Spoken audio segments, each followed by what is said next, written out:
Hello, camper ladies and camper gentlemen. All right. This is Campers and Vans Getting Coffee, episode 15, and I am the host of the show, Travis DeRose. So thanks for being here. This episode's cool. I have on Liz Bryant of Wild by the Mile. She was super fun to talk to. I love this interview. She's a former NBC news reporter who basically quit her job to hike the Pacific Crest Trail, went back to work, kind of got caught up and realized she wasn't doing what she wanted to do and what she found out she wanted to do on the trail. So quit her job again, got into this new stuff that's a lot more of what she wants to do. And now she has her own van. She's been in it for like a year now. So it's a cool, inspiring story. It's pretty great how she got started in all this. So Liz is awesome. We talk about all this sort of stuff. We talk about her toilet holding tank, which you don't want to miss. She has a little PSA for truckers.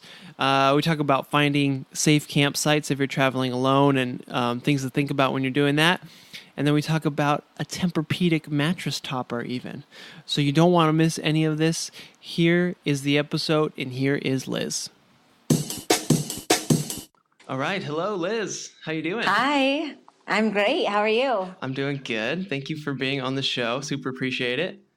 Yeah, I'm really excited because I learned about your podcast from my girlfriend and my guy friend, the Dirty Darlings, Matt and Meg. They're very special to me. Awesome. Perfect. So are you pretty good friends with them, or how long have you known them?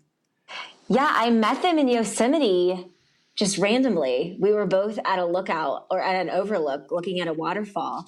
And they got out of their van and I got out of my van and they had cameras. We're like, hey, who are you? Show us your van. We'll show you, I'll show you mine.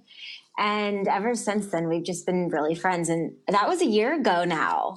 Wow. Okay. So Matt and Meg, they have really kind of inspired me in different ways along the road. One time we were sitting in Sedona around a campfire and Matt said to me, Liz, do you have any structure in your van life? Because it's really easy to feel kind of aimless and like you're just out here wandering, literally wandering and wandering. And he said, for instance, I have kind of a routine. I have some structure where I wake up at X time and then I run and then I do X amount of hours at work.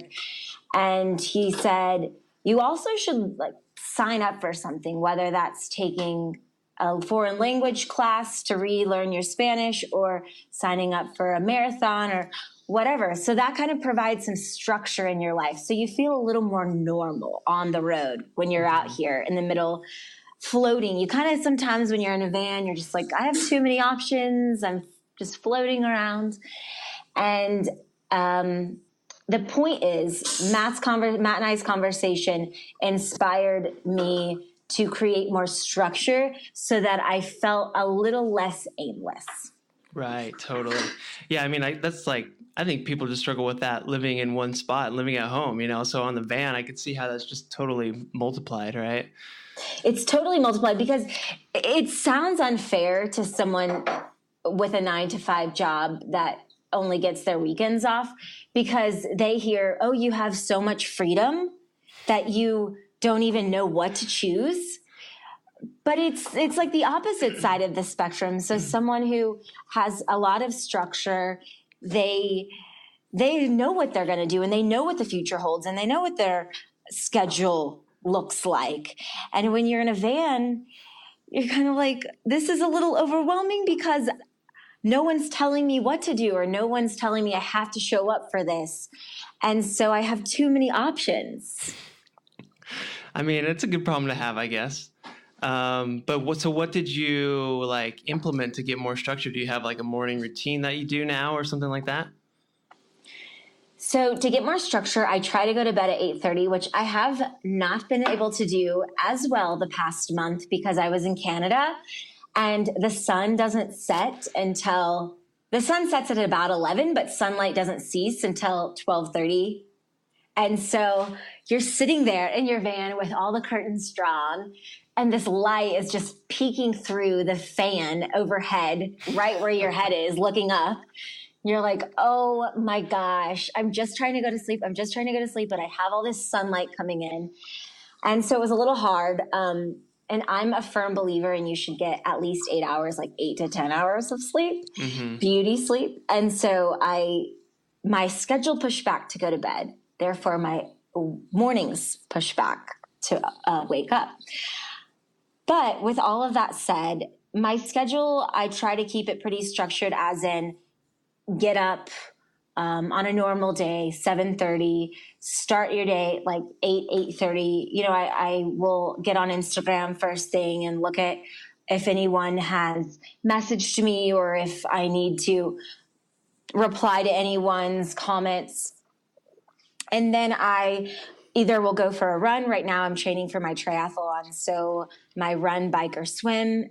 My exercises are in the mornings, and then I will try and work starting at about, 11 or so. And then after that, I have been kind of setting time to create more for Wild by the Mile, which is my Instagram. And based off of everyone's request, or the people who follow me's request, they want a YouTube channel. So I'm trying to create more in my afternoons. Okay, cool. Yeah, that's good. I think that's important to like set aside the time to even just to go on Instagram. Like most people, that would just be like a like middle of the day in between things, like checking out Instagram and stuff. But you actually schedule that out, and then you're kind of scheduling like creative time to think of new stuff. Like you're not, like you set aside like a block of time to kind of be creative and think of new stuff, which I think is important. Yeah, I try not to get on just to scroll. I mean, don't get me wrong. I do just get on to scroll, typically at night right before bed. But if I get on during the day, it's solely because I need to check my messages to respond to anyone. Or I need to see if anyone's like reposted me or more of the, I guess like a conscious effort to be on it than just a bored effort to be on it. Totally. Yeah, totally. I totally understand that. So can we talk about your, like what you do to make a living and your work that you do? Cause it just seems so, like from what I know and have seen on your Instagram, it looks so fun and interesting, and you do all this like crazy kind of stuff. So what? My work looks fun and interesting. Yeah, it's like all this video stuff and I don't know, it just looks cool. So yeah, what is your interpretation of it? Well, from what I could tell, you do a lot of video work, and you used to work for like NBC or something. Is that right? Yes. So I worked for NBC News in different cities the last 7 years, over 7 years. Let me actually rephrase that. I worked for NBC News for 7 years, and in different cities. I started my career in Joplin, Missouri, and that's in television news. You start in a very small market. A market is a viewing area. So Joplin, Missouri was my starter market, and it was a small town. And I did everything myself. I was the producer. I was an anchor. I was a reporter. I wrote everything. I shot everything. I was just a one-man band is what we call it in television news. And with that, I learned so much. I learned invaluable lessons about how to create, like really how to get my feet dirty and get out there and make my own stories. I had full control because we didn't have a big staff. We didn't have 5 photographers and different producers. So I lived through, at the time, I think it was one of the nation's top deadliest tornadoes in Joplin, Missouri, May 2011. And that boosted the coverage that I was a part of. I was able to be on network television and get a lot of publicity and in a very unfortunate time because of this tornado. And that boosted me up markets. It like cut my market size in half and boosted me up to Tulsa, Oklahoma, which happens to be my hometown. I grew up in Tulsa, Oklahoma. And so I was in Tulsa for 4 years working as well as a reporter, and I became the night side reporter, which that means that you're in prime time shows, your 5, 6, and 10 news. And I was typically within the first 30 seconds of the show because I was breaking news. I was I covered the murders. I covered shootings. I covered drug deals, car crashes, house fires, anything that bleeds leads, as the saying goes. I'm sure you've heard of that.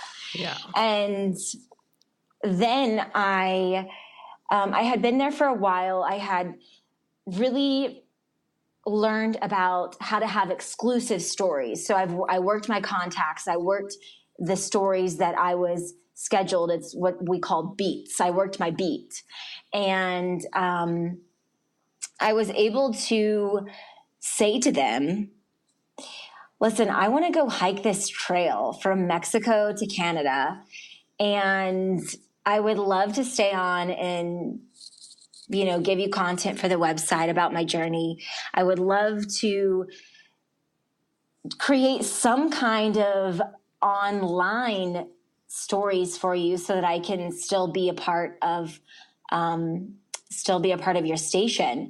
And they said no. So I took a leap of faith. I broke my contract. I left the station in Tulsa, NBC, and I went and hiked the Pacific Crest Trail. And I did that for 4 months from Campo to Washington. And my year that I hiked, Washington was closed down because of wildfires. And so I hiked 2,200 miles out of 2,600 miles. So I almost have it completed. I do still have to complete the entire thing before I die. Before I die, I have to complete that. Right.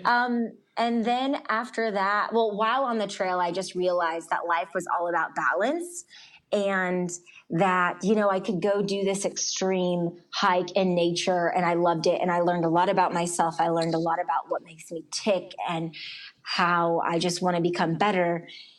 And then I learned I don't have to do something this hardcore, this extreme.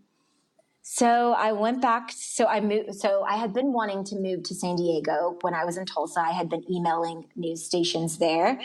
And then I said to myself on the trail, well, I'm just going to move to San Diego.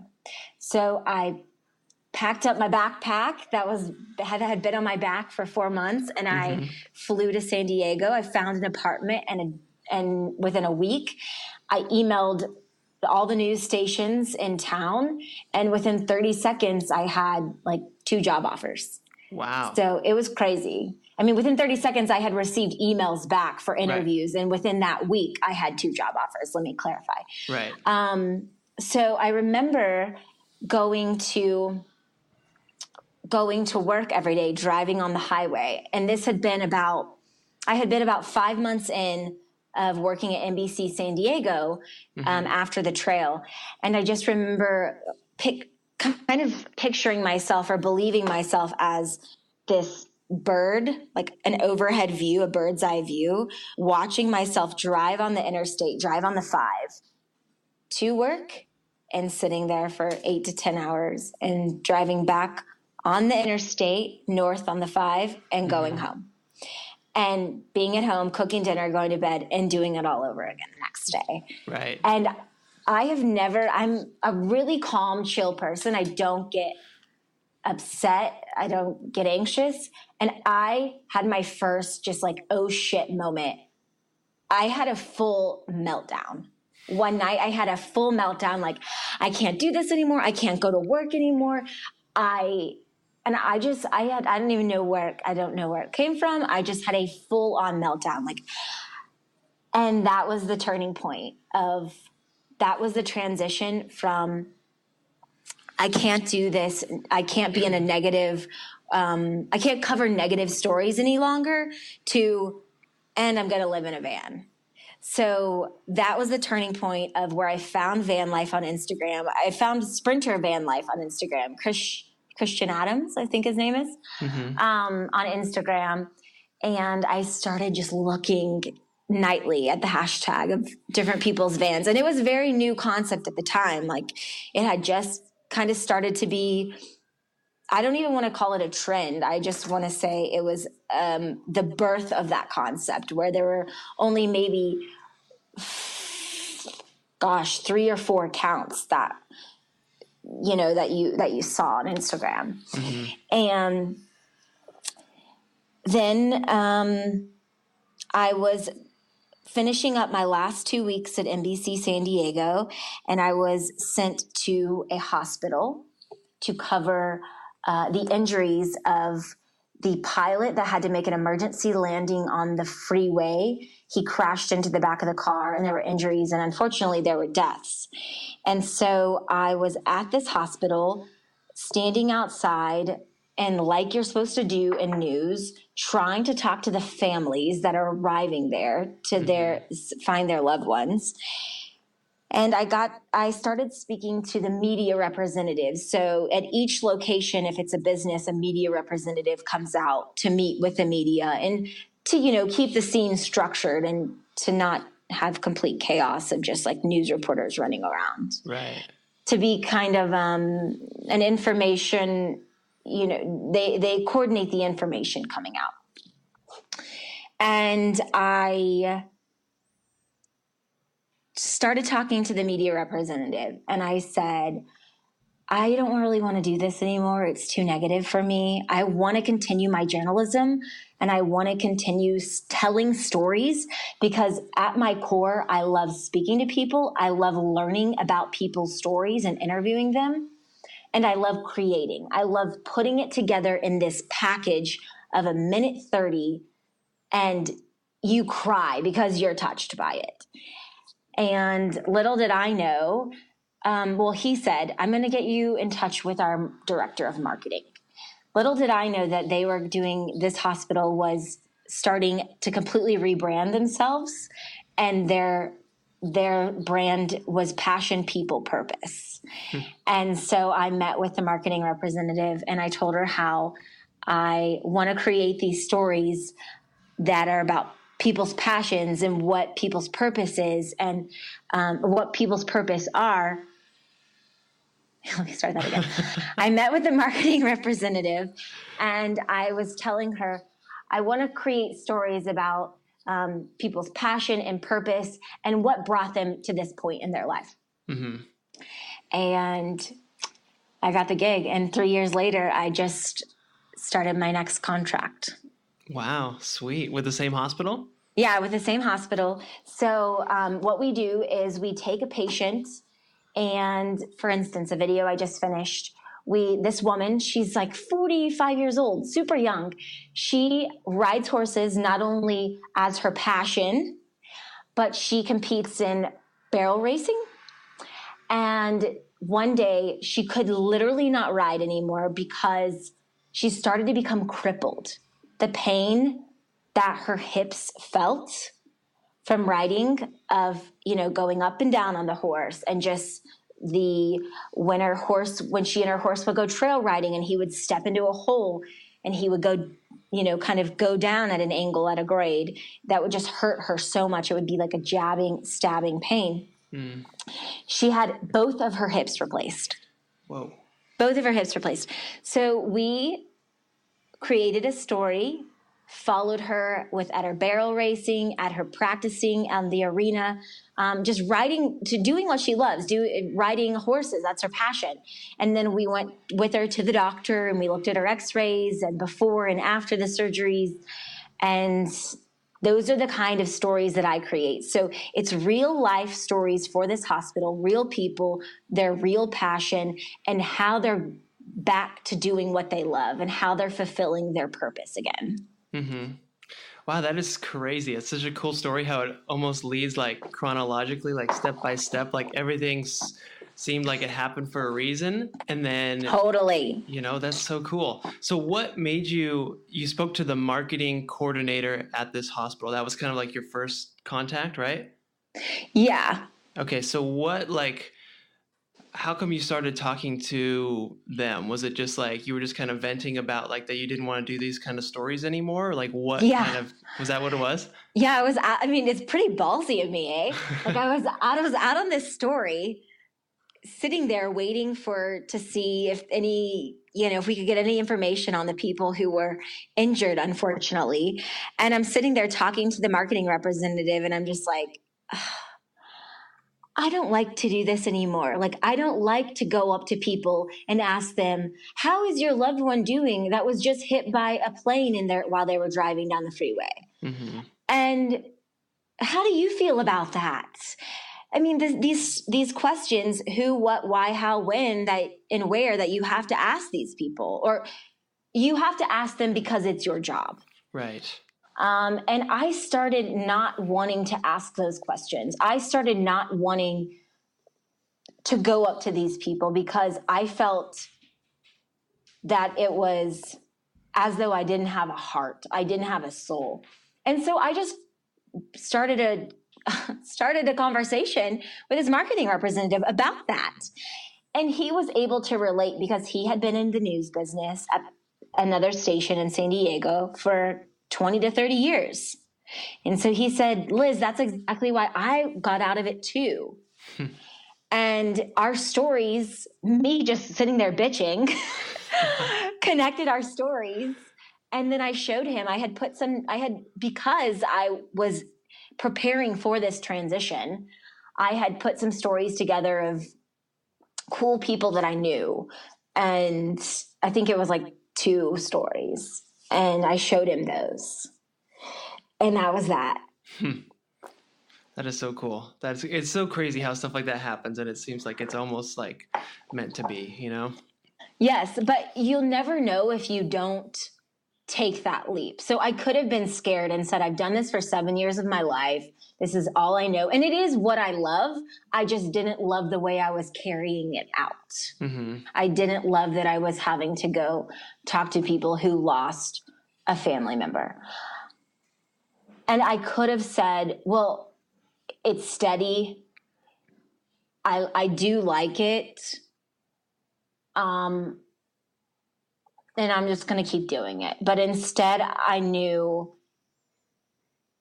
that wasn't going to feed my soul, and that wasn't going to feed my energy, and that eventually it would impact my work. My work would start sucking. It would impact my attitude. My attitude would start sucking.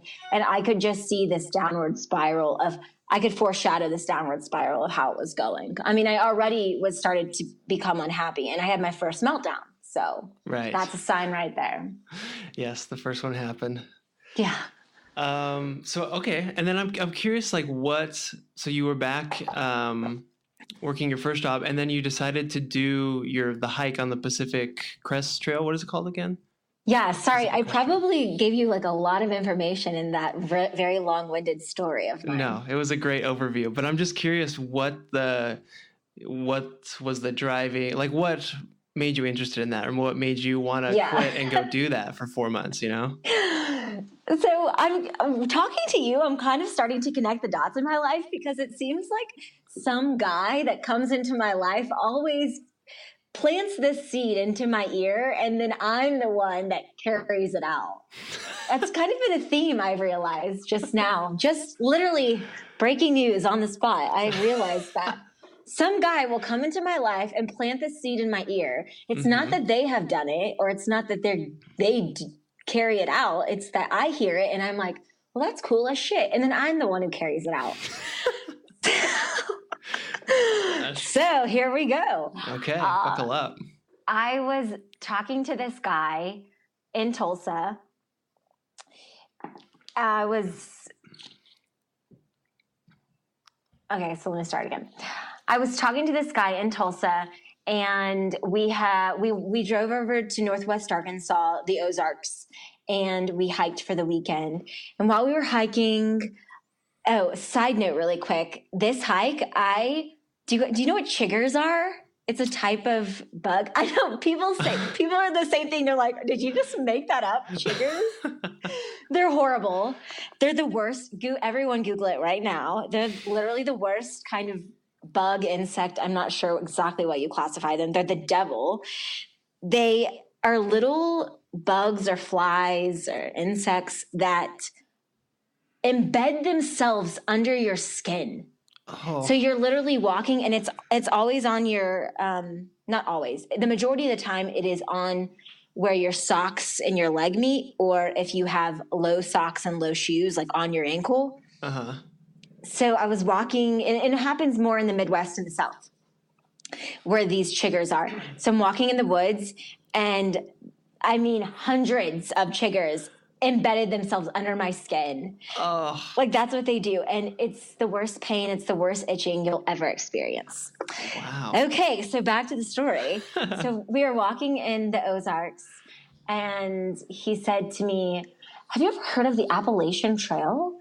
And some people pronounce that trail Appalachian. So potato, whatever you prefer. Mm-hmm. I pronounce it the Appalachian Trail.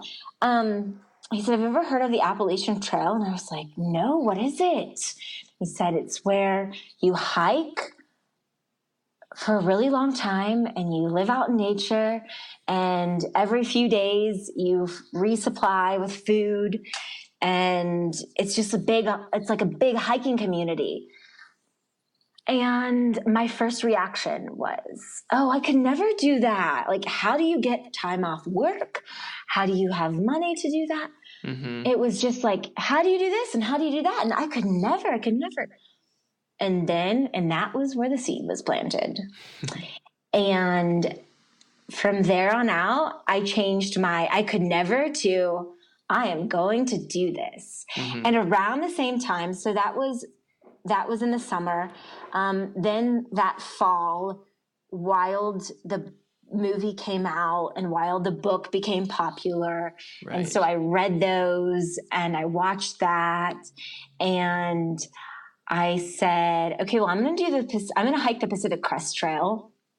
And my dad said to me, no, you're not. You're going to get eaten by a bear.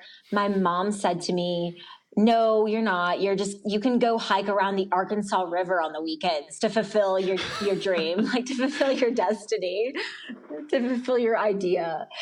I was like, yeah, well, you guys can support me or not support me, but I'm going to go do this. Right. And actually, I didn't even really speak to them. Like, I didn't speak to my mom while I was on the trail because she still didn't really support it. And my dad, as soon as I kind of proved myself, as in I was there for a few weeks and I had started writing about my ventures, and of course his friends started seeing my posts on Facebook and thinking it was cool, that's when all of a sudden my dad was like, oh, okay, now you're really cool and you're not going to get eaten by a bear, and now I'm proud of you all of a sudden. Now I want to be a part of this. So that's how the seed was planted about the Pacific Crest Trail. As I had initially heard about the Appalachian Trail, and then I went to Steamboat Springs for Christmas break. So around Christmas, that's when I affirmed it. I said, this is what I'm doing. Now I print it out each month on a piece of paper. So I had January on a piece of paper, February on a piece of paper, like the calendar dates. Mm-hmm. And I started by just printing those out at the end of December and starting to write down goals. Have your own health insurance by this date. Give your apartment notice on this date. Mm-hmm. Take a wilderness safety course on this date, stuff like that. Okay.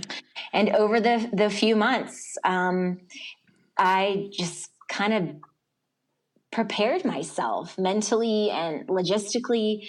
And the day before I left, I still hadn't packed my bag.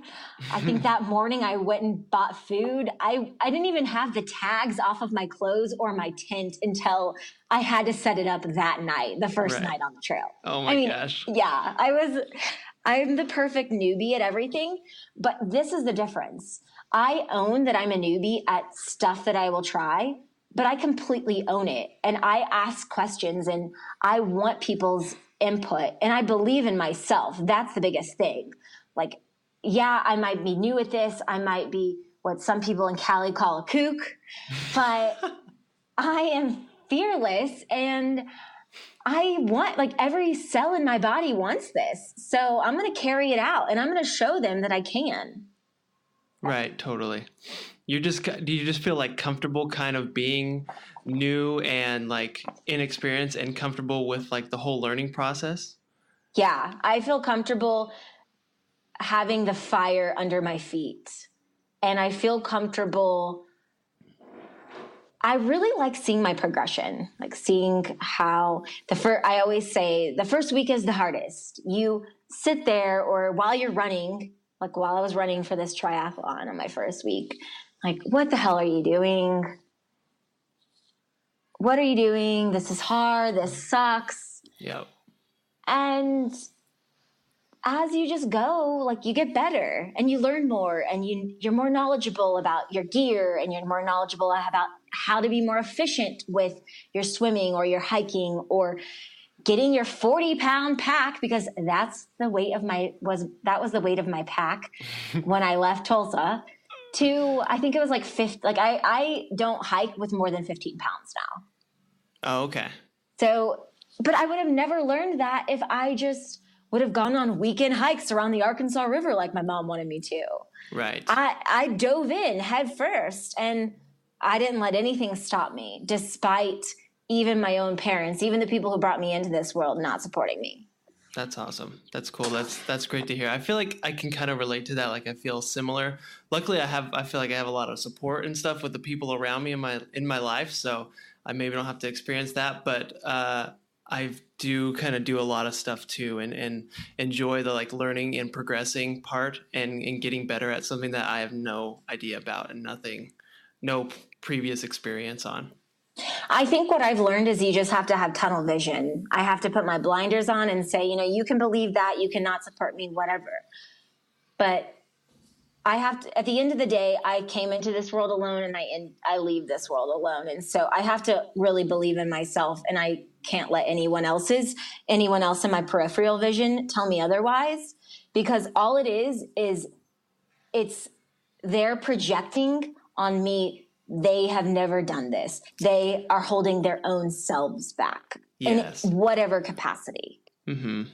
Because someone who has hiked the PCT would be like, yeah, like, they would be encouraging her. They would say, let me help you. Let me show you how to do this or that. Someone who hasn't, that has limited themselves and has held themselves back, comes from a fear-based mentality. Mm-hmm. Yeah. So I tell my brothers, I have half brothers. The funny thing is they're also half my age, and they are at this stage in their life where they're starting to want to do their own things as well, have their own ideas. Like my brother, he's not going to college right after high school. He's going to go into Knowles, and of course, again, my father has all these ideas on who my brother should be and how he should be. And I told my brother, listen, you can look directly at Dad and just nod your head. You don't even have to say yes or no. And I said, then when you turn around, do the opposite of whatever he says. Mm-hmm. So that's our theme in life. Nod your head to him, turn around, and do the opposite of whatever Dad says. Right. Wow, that's good. Good advice. Okay, so I liked how you set up to do your hike, how you just kind of set up, you got all your steps, and then just made a calendar and just crossed them off, like kind of step by step, and you did that. Mm-hmm. Did you do something similar when you kind of were like building the van and got into your van? Yeah. Let me think about that.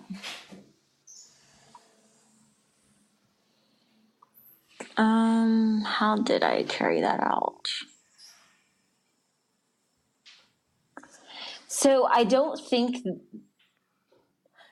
didn't print out calendar dates on the van build, but I did I have an agenda. I have a calendar that you write on a piece of paper. It's not just on your phone or on your computer. I have a paperback calendar, right. And I did write, deadlines on that, and just started slowly checking them off. And the van process was almost, I want to say, it felt more tangible because it was in your face. It was like, okay, well, now the walls are up, so now we are halfway done, or now I only need to paint, so I guess it's a good time to go find a storage unit. It was kind of like that more in your face. I want to say the word that's coming to my mind is tangible. Mm-hmm. Progression. So that was like the building of the van was my own calendar. Okay. It like acted as the calendar, because it was like, okay, well, here's where we are in the build process. So in the other processes of life, where do you need to start wrapping things up? Right. Okay, that makes sense. When do you need to start contacting your landlord and finding a storage unit and renting a U-Haul? Mm-hmm. I didn't have as many. I did have some big transitions with the van. I had to obviously sell a lot of my stuff, give a lot of my stuff to Goodwill. I had to sell 2 cars. So there were quite a few big steps that went along with it. Mm-hmm. For sure. So you've been in your van for like about a year now. Is that right? Yeah. August 9th, it will be 1 year and my 31st birthday. Wow. Congrats. That's awesome. Yeah. I know. I don't look a day over 21. Exactly. We were all thinking it. Yeah. Just look at my Instagram and you'll know what I'm saying. Wow. Well, that's cool. So, I guess do you have any plans for the next year? You're just going to keep doing what you're doing? Is there any plans to change it up, stay in a place for a long time, or anything brewing in your mind for that? So I'm thinking about Australia for a few months, doing van life in Australia. Cool. Yeah. And then other than that, I still have my contract with Palomar Health, which is the hospital in San Diego County. And so I still have to film with them. I typically film about 12 days a month, and then I can edit wherever I want. So we will see. I kind of have already explored much of, if you cut the U.S. in half, if you cut it in a straight line, Colorado, Oklahoma, Texas, everything on the west of that. Mm-hmm. And I should probably start venturing a little more to the east. It's just kind of hard when you do have to film 12 days a month. And so, that's quite a lot of driving, like to get back to San Diego County. Mm-hmm. But Australia is on my mind this winter, which will be their summer. And I do want to go back to Canada because I really love Canada. I saw a lot of the Rocky Mountains in Alberta province, but I haven't explored too much of BC, British Columbia. So I would like to go back to British Columbia. Cool. Vancouver Island. Okay, right on. So for Australia, you were thinking about doing van life over there, like getting would that be getting another van? I know you're going to ask me that, right? Yeah. I'm not sure. Okay. I know that I need to look into prices of how much it would be to ship the van. Mm-hmm.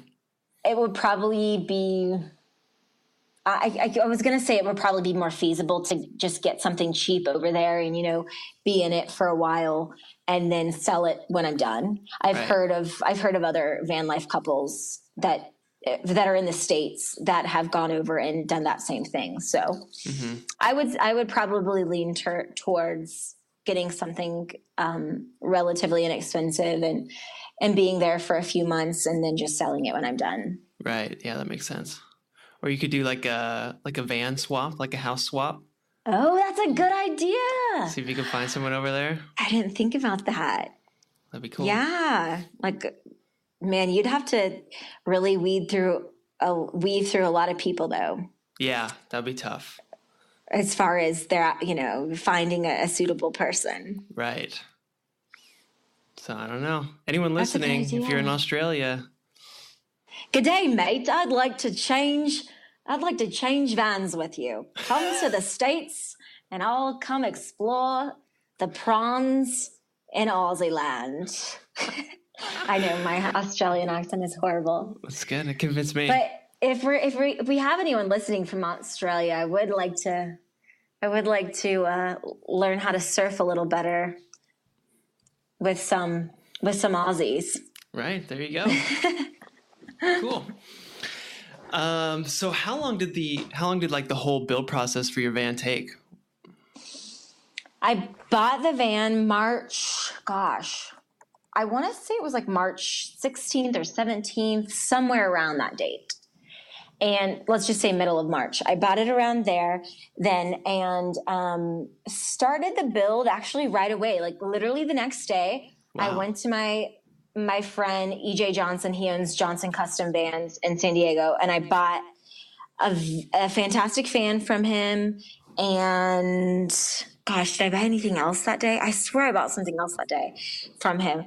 But that afternoon,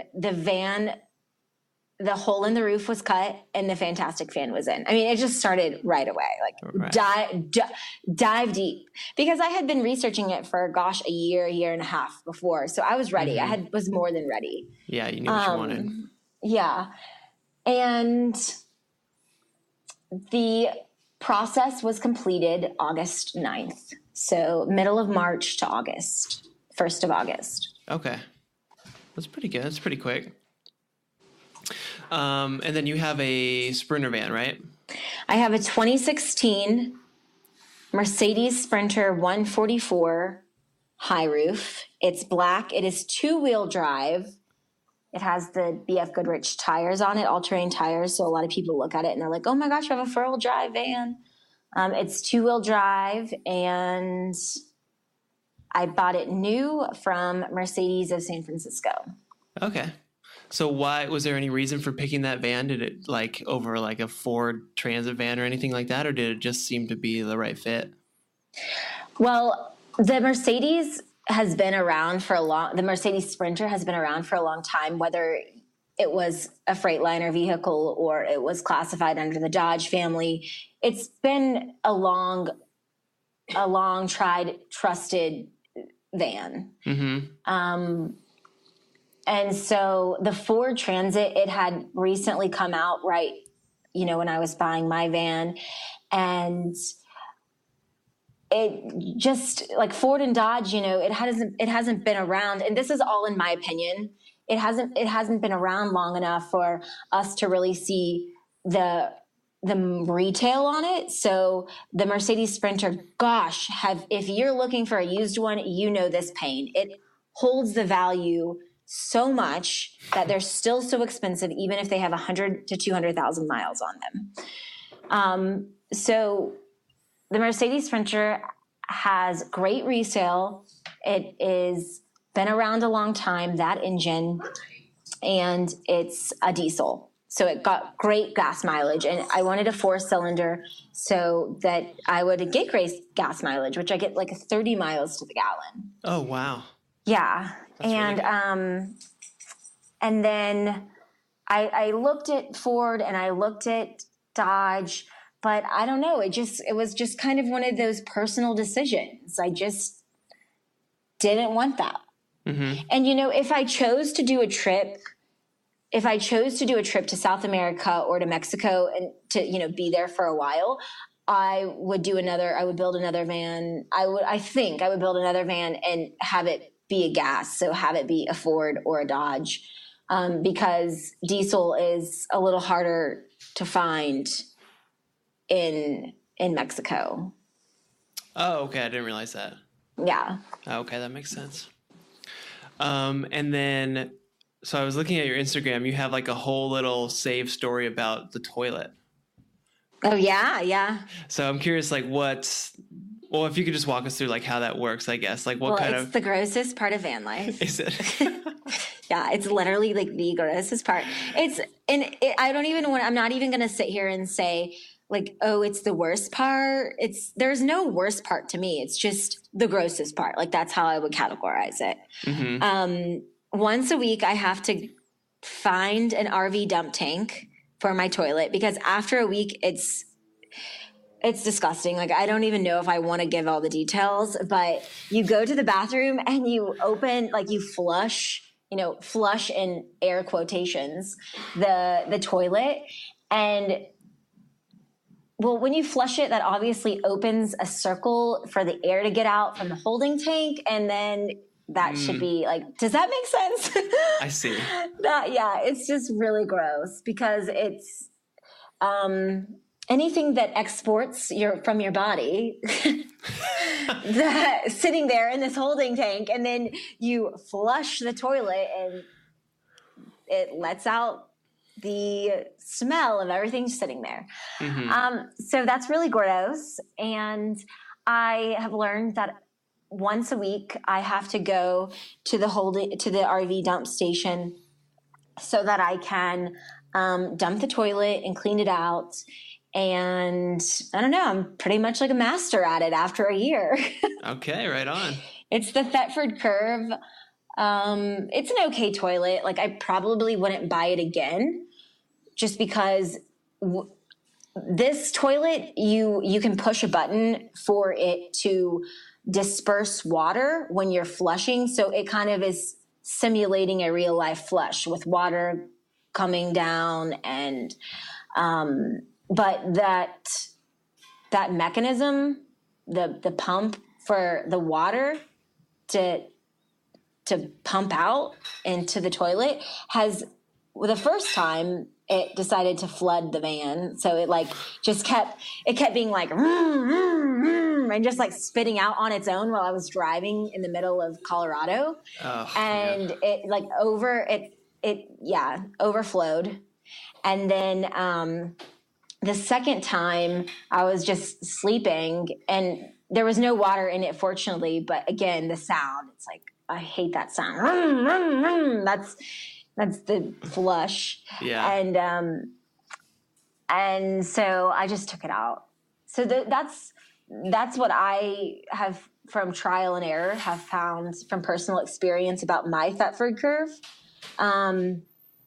And then the other thing about it is that no matter how long I wash it, because when I go and dump the toilet each week, I try and wash it for a little while. Like, I put soap and I've used bleach and I really clean it out. And it's still, no matter how much you try, like, it still kind of smells and there's still like particles that are left behind that have decided to soak into the walls of the holding tank. Oh, wow. So that's all really graphic. Welcome to van life. The glamorous toilet side. edition. Yeah, really.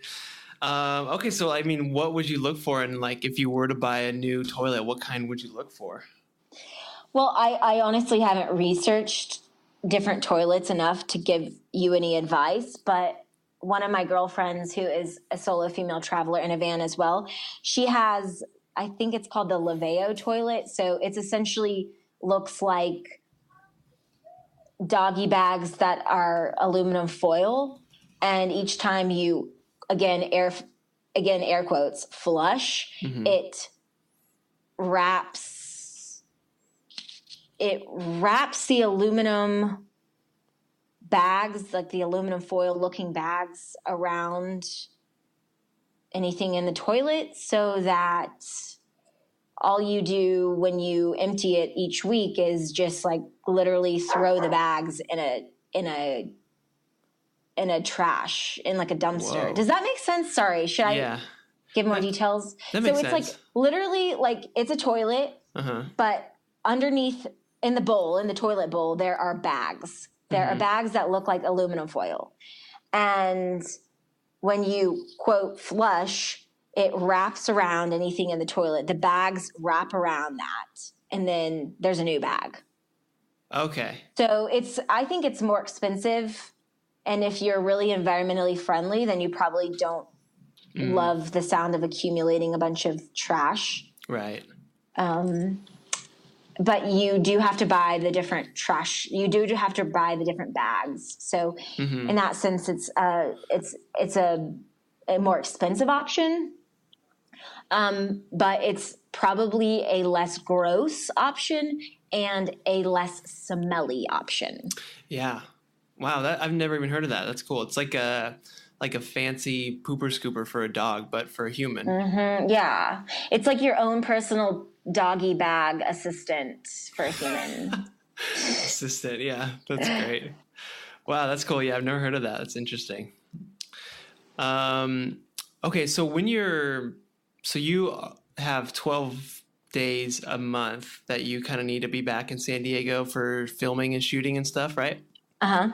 So for your traveling, are you generally kind of like coming back to San Diego and then like shooting up really quick to like another place? Is that how it works? Yeah. So this winter, because I do not have a heater in the van, actually. I stayed in Southern California, or I went to Joshua Tree. I went to LA County, or I went to Malibu, or, I stayed in the vicinity. Went over to Arizona. So I kind of stayed in the area this winter because I do have to film. I do have to carry out my job, and I don't want to go too far because driving more than 7 hours is not really that fun. Yeah. Okay. I mean, that makes sense. Yeah. So where do you usually spend the night? I guess how do you define campsites or your places? That's a good question. All different places. Mm-hmm. Oh, I made friends with the truckers at the truck stops. All right. I'd like to do a little public service announcement for them, because I feel like growing up, there was a big stigma about truck drivers. Like they're unsafe. You don't want to I mean, did you ever hear about kind of that stigma or generalization about truck drivers? Not really that they were unsafe or anything, just that they're kind of gruff and I would never really, on the edges. Yeah, they have their culture and community on the road, and I don't know, I always don't want to get in the way of a trucker. Just let them do their thing, Yeah, well, so I have to say they are some of the nicest men. And I mean, I remember the first time I ever had to fill up my DEF, which diesel exhaust fluid, in my van. And oh gosh, it was, again, such a newbie. I couldn't figure out how to close the hood because there was this safety latch, there was a safety lock. And I also was just new at where do I put the DEF in, and which pump. At truck stops, it's different because I literally get it from the pump, and so you have to go in and you have to prepay, and then if you don't use that amount, then they credit it back. And I mean, there's just kind of a whole process that after you've done it once, it's super seamless and easy. You get it, but with the first time you do it, you need some advice, some instruction. And I mean, I've had them help me. I've slept next to semis, and every time I drive to Mammoth, I only drive halfway, and so I always sleep in this one truck stop in the middle of kind of nowhere. And they're really nice men, and I've never been harmed or felt unsafe. How I feel that was kind of the stigma growing up. Mm-hmm. So just a side note that I'd like to do a little service for them. That's good. So yeah, I have slept in Walmart parking lots. I've slept in truck stops. I've slept in campgrounds, BLM land. I've slept in driveways, just of my friends' driveways. Mm-hmm. I don't really have one set place. I do have some rules though. I can't sit here and say, oh, Travis, I've slept in more campgrounds and I've slept in parking lots or blah, blah, blah. It's so diverse. It's just what is available and what I feel comfortable with that night. Okay. So here are my guidelines though. If I am alone, which I am alone all the time. I don't know if I've ever had any friend. I don't think I've ever had any friend come join me, or I've in the van or whatever. Now, if I do, so if I'm alone, I will make sure that I have cell phone service. That's the main thing. Mm-hmm. Wherever I park, I have cell phone service. And then one of my other criteria is that I don't just park somewhere where there's no one else around. Okay. If it's in a city. So if I'm I could park in this parking lot because, they won't get here until 9 a.m. So whatever. But I would be the only person in that parking lot because no one else is parked there. Right. So instead of there, I would rather go to a hotel parking lot where there's hundreds of cars, and I would rather blend in. Now, I know people are going to laugh and say, oh, you think you can blend in a big ass Sprinter van? Well, try to blend, try to be one of them. Like, be another person in the parking lot. You're able to blend in. Just believe me. So two things to recap. I make sure I have cell phone service. I make sure I try to blend in. And then if I am in nature, so if I am on BLM land and I do have cell phone service, so that does meet my criteria, then I park where the front of the vehicle is facing to where I would leave. So that is, if something happens, I just turn on the car and I can drive straight out. Okay. So that I don't have to like back up, turn around, back up again, maneuver that. I can just, the front of the vehicle, the steering wheel is facing where I would exit, so that I just drive out. And I also keep my keys by my head on the counter. Okay. So those are more like my safety tips as a female traveler by myself. And when I would say my favorite camping spots are like BLM land or campgrounds, just because you're within the tree, you're among the trees. Mm-hmm. Just a nice spot to look at. Yeah. Yeah, it's sure. not like I don't like camping in Walmart parking lots. I have only done that once or twice, and I try to avoid that at all costs. I do like hotel parking lots. Okay. Why is that? Yeah.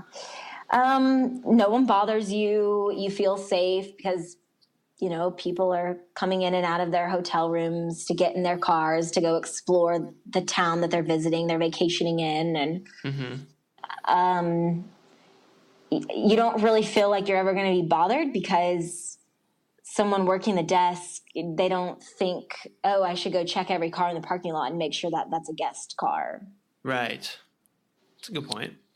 So have you ever had to use get up in the middle of the night and grab your keys real quick and drive out of the place? Has it ever happened? Yeah. Oh, yeah? And Encinitas, which is in San Diego County, it's a beach town. Yeah, I was woken up around 10:30 and I had to move. So the sheriff's deputy woke me up. He was like, yeah, you got to move your car. You can't park here overnight. That was the first one. The second one was, oh gosh. Actually, I'm probably not going to remember all of them. There's probably been about 5. Okay. But the most recent one, I was in Cascade Locks in a parking lot by the brewery, which is right on the Columbia River Gorge. And this woman at 5 a.m. started banging on the Sprinter, and she's like, I know you're in there. I saw you yesterday. There's no camping in this lot. Oh and my gosh. It's not like she's the police, and she doesn't work for this town or anything. Mm-hmm. In fact, the hook is that she has an RV too. What? Yes. So she just decided she was the self-proclaimed parking lot attendant, and that she wanted to make sure that I knew at 5 a.m. that there was no camping. And I'm like, well, thanks. Like I already had a restful night's sleep now, but now I'm going to get a kickstart to my day because you woke me up so early. Right. And another time, I think I was in Tahoe, like Incline Village, and I parked where there was a bunch of vacation rentals.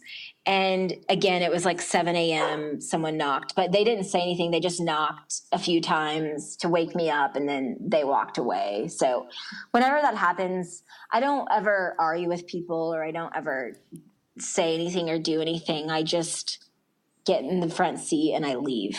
Okay. I know another time was in Sedona. I was in a parking lot that I guess has hours, and the police officer was super nice. He said, if you're too tired, if you're exhausted, if you feel incompetent to drive, let me know. That's good. Yeah, but pretty much the towns just don't want their parking lots that are for shopping during the day to be turned into campgrounds for Sprinter vans. Yeah. Totally. Which is understandable, I guess. Totally understandable. Yeah. I'm never upset when someone knocks on the van. I get it. And I'm not there to argue with them, and I'm not there to fight. I just get up and move and try and find somewhere else. Yeah, totally. It's a good attitude to have, I think, rather than arguing and fighting with people. So what would you say has been, or what's your favorite maybe purchase or component of your van that you have in there, or like feature that you put on there, or something that you just really like to have in your van that you feel like you maybe can't live without?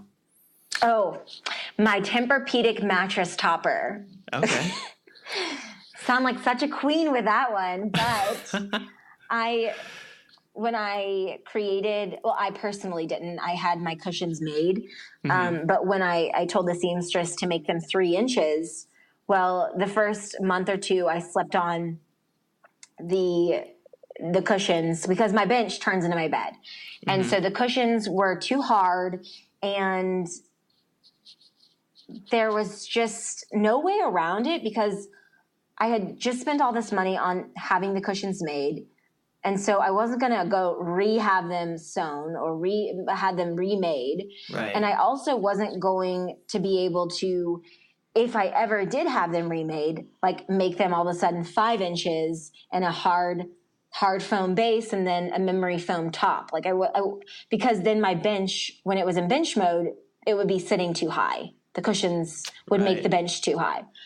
So I had to come up with an idea, and I said, well, there's these Tempur-pedic mattress toppers that's Tempur-pedic memory foam, and I just keep it in my wet room. So my wet room is a closet that is waterproof. That's where my toilet is, and I keep it on top of the toilet. And then at night, I just am able to pull it out and put it on my bed, and it's like sleeping on a cloud. That's great. So it's a 3-inch topper. So in all, I have a 6-inch cushion bed because my 3-inch the 3-inch cushions are hard, and then my 3-inch memory foam is comfortable, is soft. So that's how I make that transition work. Nice. That's a good idea. So does that Tempur-pedic thing still work with the Tempur-pedic commercials where you put the wine glass on the corner and jump on the other side? I don't know. We should try it. Yeah, I'm Next curious. time I'm in Long Beach, let's get some wine and jump on the bed. You'll be the first guy that's jumped on the bed. I can be your claim to fame on Wild by the Mile. Yeah, right. That'd be great. Such an honor. Cool, man. Well, Liz, it was great talking to you. I appreciate you sharing everything. You're so open and honest about your stuff. It's awesome. So real quick, where you mentioned your Instagram and stuff, where can people connect with you if they want to follow you and find you? On Instagram, I'm at Wild by the Mile, and then I'm starting my YouTube page, which my YouTube is Wild by the Mile as well. And that's that. If you have any questions, feel free to message me. And I try and be very transparent on Instagram about real life. Like that's actually kind of my motto, is that I'm not portraying some fantasy world or some fantasy van life. I have the circles on my main page. They're called the highlights, that show you everything, like how the toilet works and how I am able to take a shower and, the hikes that I go on. So I try and show you all of van life, and that it's this truthful, raw and real experience for everyone to see. Yeah, that's good. I'm sure people definitely appreciate that. So do you have any, before we just wrap up, do you have any sort of parting thoughts or suggestions to, someone who might be thinking about joining the van life community or living in a van or anything?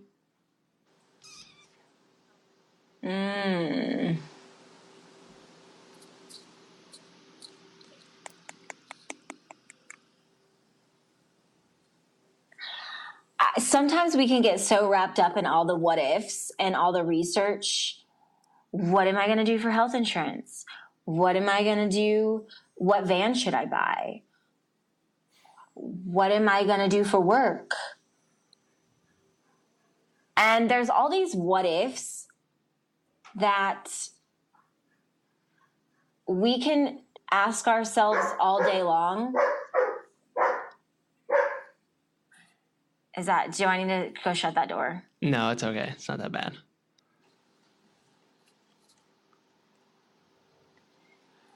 There's all these what ifs that we can ask ourselves all day long.